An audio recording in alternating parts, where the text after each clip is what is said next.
ಕೆಲವೇ ಹೊತ್ತಲ್ಲಿ ಮ್ಯೂನಿಕ್ನಿಂದ take off ಆಗುತ್ತೆ ವಿಮಾನ. ಪ್ರಜ್ವಲ್ ಚೆಕ್ ಇನ್ ಕಾರ್ಯವೂ ಕೂಡ ಪೂರ್ಣವಾಗಿದೆ. ಪ್ರಜ್ವಲ್ ಬಂದ ಕೂಡಲೇ ಏರ್ಪೋರ್ಟ್ನಲ್ಲೇ ಬಂಧಿಸೋ ಸಲುವಾಗಿ ಎಸ್ಐಟಿ ಕೂಡ ಸಜ್ಜಾಗಿದೆ. ಕೆಲವೇ ಹೊತ್ತುಗಳಲ್ಲಿ ಈ ಪ್ರಕ್ರಿಯೆಗೆ ಸಂಬಂಧಪಟ್ಟ ಹಾಗೆ ಅಪ್ಡೇಟ್ಸ್ಗಳು ಲಭ್ಯವಾಗುತ್ತೆ. ಎಷ್ಟೊತ್ತಿಗೆ ಟೇಕ್ ಆಫ್ ಆಗುತ್ತೆ, ಈಗಾಗಲೇ ಅರ್ಧ ಗಂಟೆ ಡಿಲೇ ಅಂತೆಲ್ಲ ಮಾಹಿತಿ ಲಭ್ಯವಾಗಿದೆ. ಬೆಂಗಳೂರು ವಿಮಾನ ನಿಲ್ದಾಣದಿಂದ ನಮ್ಮ ಪ್ರತಿನಿಧಿ ಲೋಕೇಶ್ ಇದ್ದಾರೆ, ಹೆಚ್ಚಿನ ಡೀಟೇಲ್ಸ್ ಕೊಡ್ತಾರೆ. ಲೋಕೇಶ್, ರೈಟ್ ನೌ ಹೇಗಿದೆ? ಇನ್ನೂ ಅವ್ರು ಬರೋದು ಮಧ್ಯರಾತ್ರಿ ಆದರೂ ಕೂಡ ಈಗಾಗಲೇ SIT ಟೀಮ್ ಅಲ್ಲಿ ಬೀಡು ಬಿಟ್ಟಿದೆ ಮತ್ತು ಅಲ್ಲಿ ಕಾರ್ಯಕರ್ತರ ಪಡೆ ಬರಬಹುದು ಅನ್ನೋ ಕಾರಣಕ್ಕಾಗಿ ಅಲ್ಲೊಂದಷ್ಟು ಬಂದೋಬಸ್ತ್ಗಳನ್ನ ಮಾಡ್ಕೊಳ್ಳುವಂತಹ ಸಾಧ್ಯತೆಗಳು ಕೂಡ ಇರುತ್ತೆ. ಹೇಗಿದೆ ಅಲ್ಲಿನ ಚಿತ್ರಣ?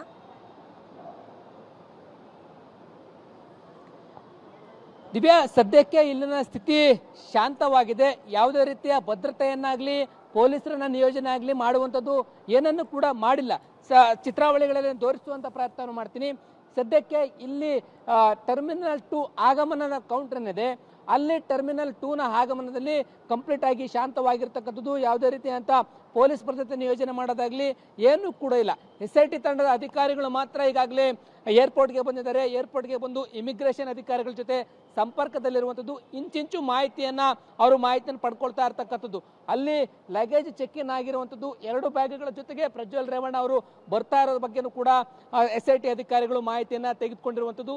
ಇದು ನಿರಂತರವಾಗಿ SIT ಅಧಿಕಾರಿಗಳು ಇಲ್ಲಿನ ಏರ್ಪೋರ್ಟ್ನ ಇಮಿಗ್ರೇಷನ್ ಅಧಿಕಾರಿಗಳ ಜೊತೆ ಸಂಪರ್ಕದಲ್ಲಿದ್ದಾರೆ.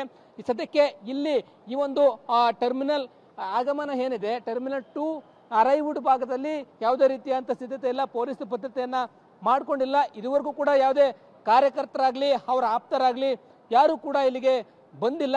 ಸಂಜೆ ಮೇಲೆ ಒಂದು 6 ಗಂಟೆ 7 ಗಂಟೆಯ ನಂತರ ಯಾರಾದ್ರೂ ಬರ್ತಾರ ಅನ್ನೋದ್ರ ಬಗ್ಗೆನೂ ಕೂಡ ಕಾದು ನೋಡಬೇಕಾಗಿದೆ. ಆಗ ಏನಾದ್ರೂ ಇಲ್ಲಿಗೆ ಪೊಲೀಸರನ್ನ ನಿಯೋಜನೆ ಮಾಡುವಂಥದ್ದು ಏನಾದ್ರೂ ಸೃಷ್ಟಿ ಆಗುತ್ತೆ ಅಂತಾನು ಕೂಡ. ಇದಕ್ಕೆ ಯಾವುದೇ ರೀತಿಯ ಅಂತ ಭದ್ರತೆ ಇಲ್ಲ. ಆದ್ರೆ ಅಧಿಕಾರಿಗಳು ಕ್ಷಣಕ್ಕೂ ಕೂಡ ಇಲ್ಲಿನ ಅಧಿಕಾರಿಗಳ ಜೊತೆ ಮಾಹಿತಿಯನ್ನ ಪಡೆದುಕೊಳ್ತಾ ಇರ್ತಕ್ಕಂಥದ್ದು. ಇನ್ನೇನು 10-15 ನಿಮಿಷದಲ್ಲಿ ಅಲ್ಲಿ ಮುನಿಕಲ್ಲಿ ವಿಮಾನ ಟೇಕ್ ಆಫ್ ಆಗುತ್ತೆ. ಟೇಕ್ ಆಫ್ ಆದ ನಂತರ ಇಲ್ಲಿ ಮಧ್ಯರಾತ್ರಿ 12:30ಕ್ಕೆ ಬರ್ಬೋದು ಅಥವಾ 1 ಗಂಟೆನೂ ಕೂಡ ಆಗ್ಬೋದು. ಇಲ್ಲಿ ಇಮಿಗ್ರೇಷನ್ ಪ್ರಕ್ರಿಯೆಗಳನ್ನ ಮುಗಿಸಿದ ಬಳಿಕ ಇಮಿಗ್ರೇಷನ್ ಅಧಿಕಾರಿಗಳು ಪ್ರಜ್ವಲ್ ರೇವಣ್ಣರನ್ನ ವಶಕ್ಕೆ ಪಡ್ಕೊಳ್ತಾರೆ. ವಶಕ್ಕೆ ಪಡ್ಕೊಂಡ ಬಳಿಕ ನಂತರ ಅವರು SIT ಅವರಿಗೆ ಒಪ್ಪಿಸುವಂಥದ್ದು. SIT ಅವರಿಗೆ ಒಪ್ಪಿಸಿದ ಬಳಿಕ ಇಲ್ಲಿಂದ ಏರ್ಪೋರ್ಟ್ ಇಂದ SIT ಕಚೇರಿಗೆ ಅಧಿಕಾರಿಗಳು ಕರೆದುಕೊಂಡು ಹೋಗ್ತಾರೆ. ಅಲ್ಲಿ ಬಂಧನದ ಪ್ರಕ್ರಿಯೆಗಳನ್ನು ಮುಗಿಸಿದ ಬಳಿಕ ಮೆಡಿಕಲ್ ಟೆಸ್ಟ್ಗೆ ಒಳಪಡಿಸ್ತಾರೆ. ಮೆಡಿಕಲ್ ಟೆಸ್ಟ್ ಒಳಪಡಿಸಿದ ನಂತರ ಮುಂದಿನ ವಿಚಾರಣೆಯನ್ನು ಅವರು ಮುಂದುವರಿಸುವಂಥದ್ದು. Divya, okay, thank you Lokesh ನಿಮ್ಮೆಲ್ಲ ಮಾಹಿತಿಗೆ.